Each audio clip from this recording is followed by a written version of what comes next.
Bugtong-bugtong, pakikiligin ka niya tapos bigla siyang mawawala na parang bula. Yung akala mo magiging kayo pero walang sabi-sabi, bigla na lang siyang naglaho. Buhay pa siya pero hindi mo na makikita. Ang sagot? Ghoster. Na akala mo siya na ang iyong forever. Bibi, naranasan mo na ba yung pakiramdam ng saya dahil may nakakapalagayan ka ng loob na akala mo siya na? Hindi alintana yung mga puyat sa gabi kasi kapalit naman nun ang ngiti sa iyong mga labi. Lahat ng gusto mong marinig at maramdaman, binibigay niya sa iyo ng walang pag-aalinlangan. Ganyan yung tipikal na samahan ng dalawang taong nag-iibigan. Pero teka lang, bakit isang araw hindi mo na siya ramdam?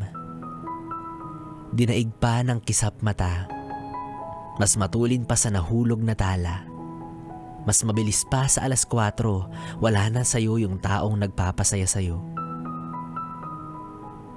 Walang paalam, ganun-ganun na lang, na para bang wala siyang panghihinayang sa pinagsamahan ninyong nakakagiyang. Bakit ganun?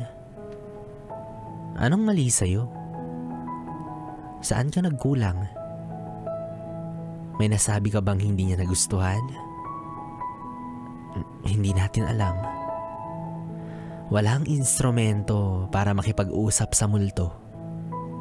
Kasi kahit anong tawag at text mo, hindi niya pinapagalawang baso. Baka nga, tuluyan na siyang naglaho.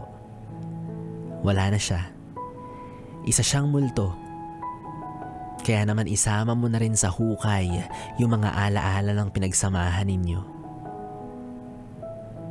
At kung sakali man na isang araw, bigla siyang magparamdam sa'yo, tumawag ka ng albularyo tapos itakwil mo yung masama niyang espiritu. Yes friend, kapiling mo pa rin na DJ B-Boy Bibo para sa ating tuloy-tuloy na BB Time hanggang mamayang 12:00 dito sa 101.1 Yes FM Solid.